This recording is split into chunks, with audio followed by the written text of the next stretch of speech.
Oke, Ibu yang saya hormati, saya akan share screen.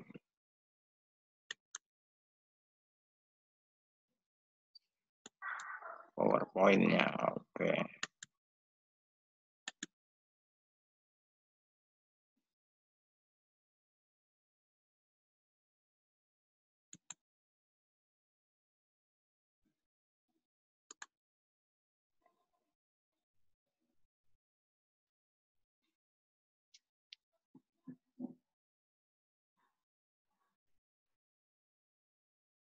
Oke, udah tampak ya.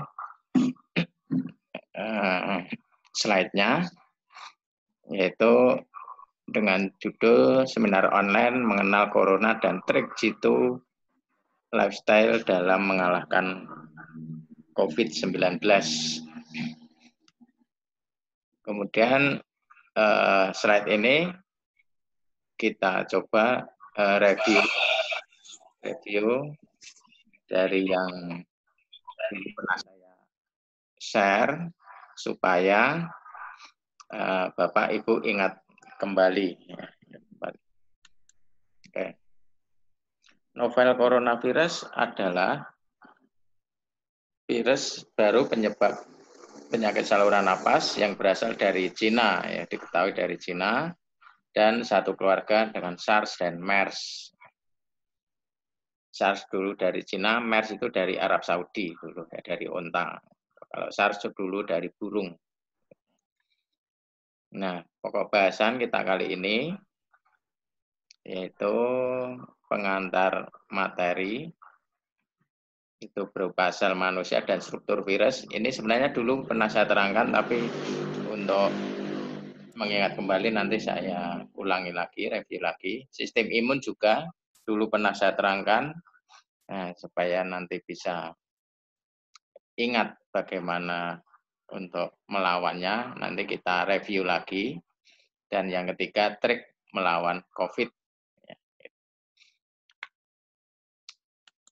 Ya, lanjut ini Bapak Ibu, ya review ya dulu. Dari ini memang berkali-kali setiap seminar saya sampaikan karena ini memang basic atau dasarnya di sini ya. Ini gambaran sel kita. Jadi tubuh kita terdiri dari 60 triliun sel. 60 triliun sel ya. 1 triliun mati dalam sehari. Ya.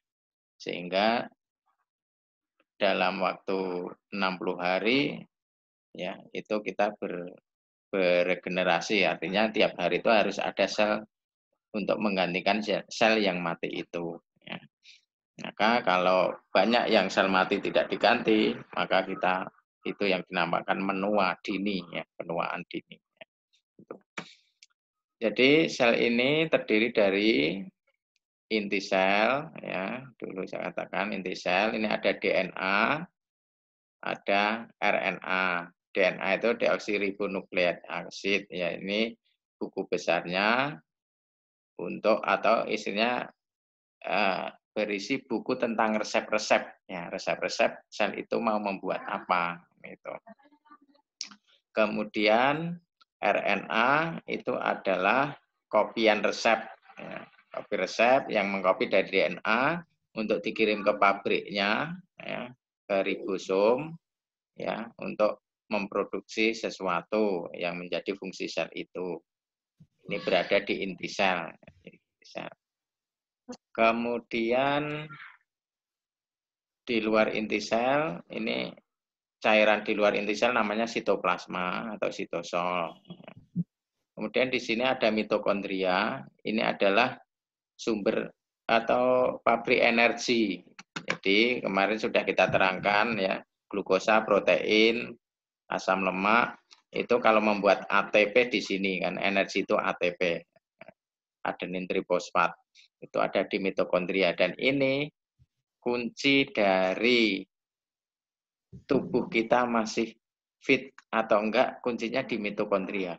Kita cepat tua atau enggak di mitokondria ya. Kita tampak tua lelah itu di mitokondria ya. Jadi kalau mitokondrianya bagus, maka kita terasa fit, terasa sehat. Ya. Tapi kalau kita mitokondrianya jelek, kita tampak loyo, tampak tua, tampak ya lesu. Ini mitokondria karena ini adalah sumber energi. Nah, kemarin sudah kita terangkan supaya mitokondria ini tetap bagus, maka harus olahraga teratur, kelola stres, tidur sesuai jam sirkadian, dan kurangi glukosa dan karbo dan puasa. Ini di sini untuk menjaga mitokondria ini. Karena ini adalah pabrik dari ATP atau pabrik energi. Ya. Kita bisa berjalan, bernapas, berpikir, ya. Kita bisa berlarian, bekerja ini karena ini fungsi dari mitokondria yang memproduksi energi, ya, yang berkelok-kelok kuning ini. Ya. Ini mitokondria. Kemudian di sini ada lisosom, ya. Jadi lisosom ini tempat penghancuran, ya, tempat penghancuran virus, zat yang tidak berguna, bakteri pengganggu dan sebagainya itu dihancurkan di lisosom. Kemudian ribosom ini adalah tempat pabrik untuk membuat hormon, membuat enzim, ya, membuat insulin, membuat RNA dan sebagainya ada di sini. Ya. Jadi ini termasuk kalau virus membajak sel, virus corona ini, maka dia akan membajak ini ribosom ini.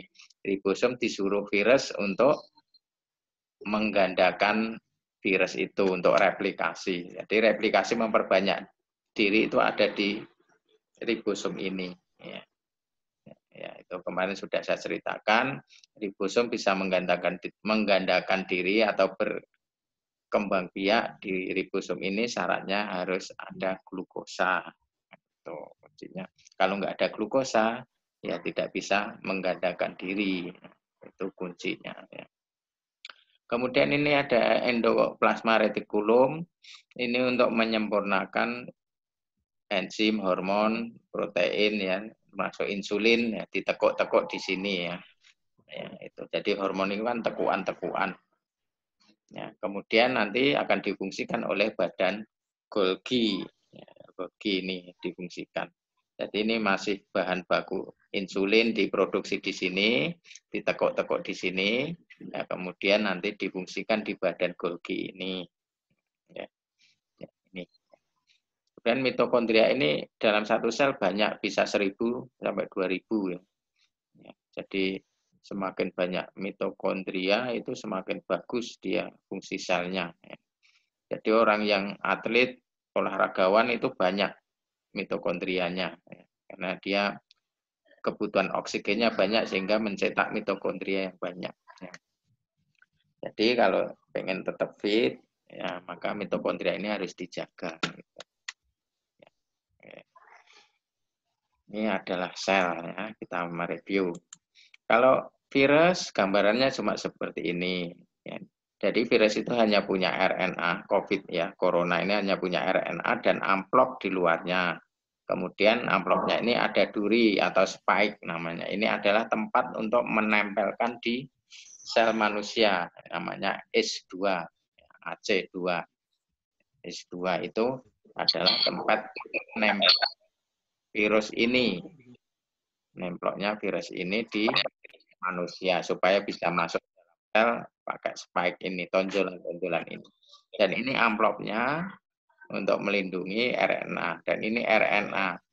RNA virus ini berisi genetik yang fungsinya memerintahkan ribosom atau sel itu untuk menggandakan ini. Jadi virus ini akan menyuruh ribosom sel, tolong dong aku di fotokopi jadi yang banyak kan gitu.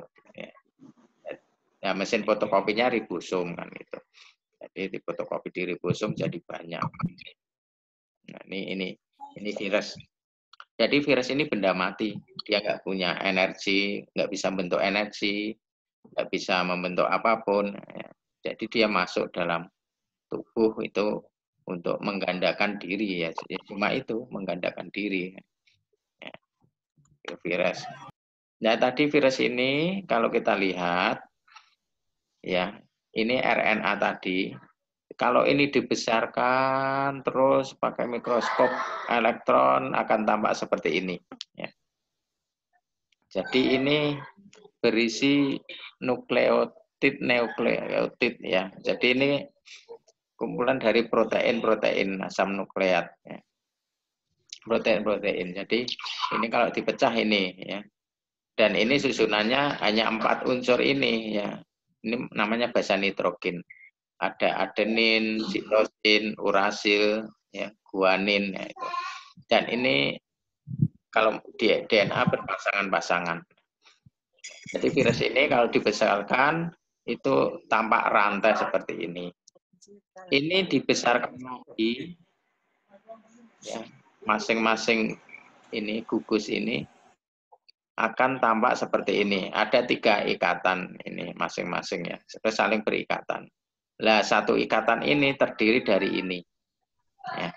Gula, fosfat, dan basa nitrogen. Ya, atau asam amino ya. Asam amino ini basa nitrogen. Nah, jadi di sini asam amino ya, ini ada adenin, sitosin, urasil, guanin itu di sini. Ini nanti fungsinya untuk pasangan-pasangan supaya membentuk rantai itu. Dan diikat oleh gula dan fosfat. Maka di sini ketemu clue atau kuncinya ya. Kalau virus itu pengen menggandakan diri, ya ini menggandakan diri, ini diperbanyak, ini kan satu virus. Ingin memperbanyak, maka kan butuh ini, butuh polinukleotida ini, ya, kumpulan nukleotid ini. Ya. Dan ini bahan bakunya dari tubuh manusia, bahan bakunya. Jadi virus tidak punya bahan baku, maka dia akan minta ke tubuh kita.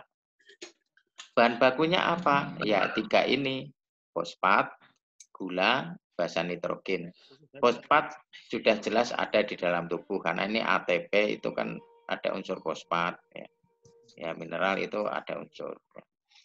Terus gula ada, nitrogen ini protein, jelas ada ya. Tiap manusia itu pasti punya nitrogen ya. Ya, nitrogen atau protein ya. Kemudian yang terpenting lah mainnya kita di gula ya.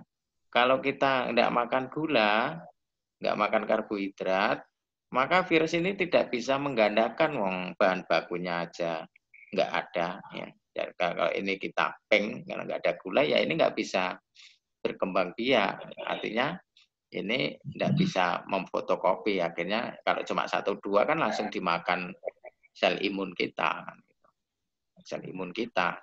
Jadi itu. Maka bagi yang gulanya tinggi, maka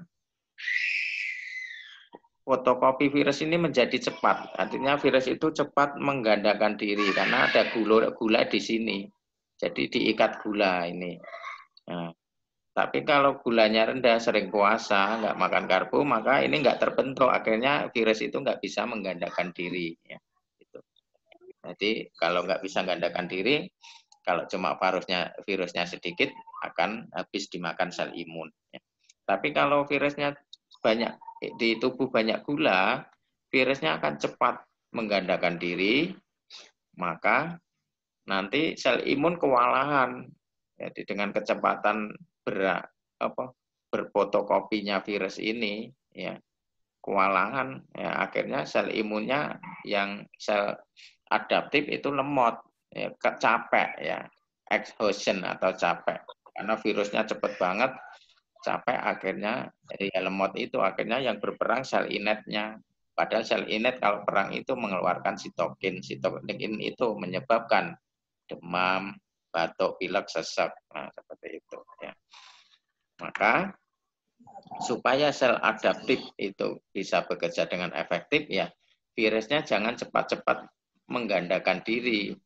Caranya gimana? Caranya gula ini jangan disediakan. Oh, berarti dengan apa? Dengan puasa dan rendah karbo gula. Seperti itu.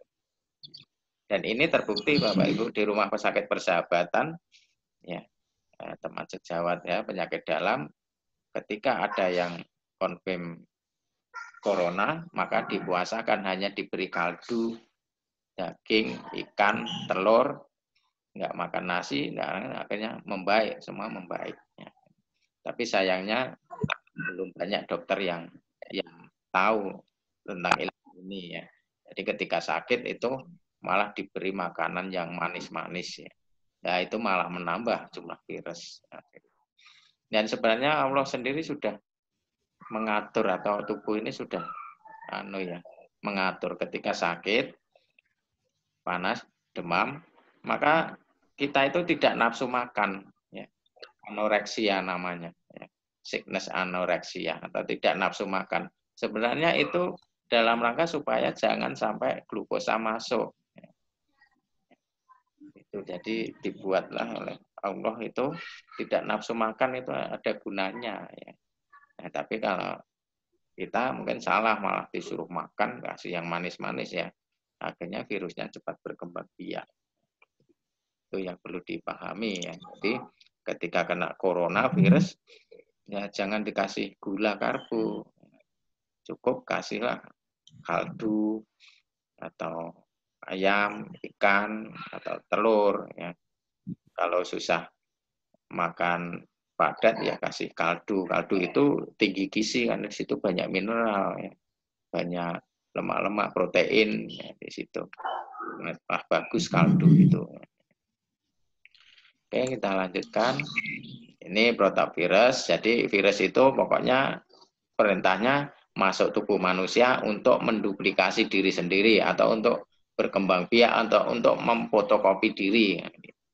Ya, itu fokusnya virus yang pertama. Yang kedua, untuk memfotokopi diri, virus tidak punya bahan baku sehingga virus akan membajak bahan baku dari manusia.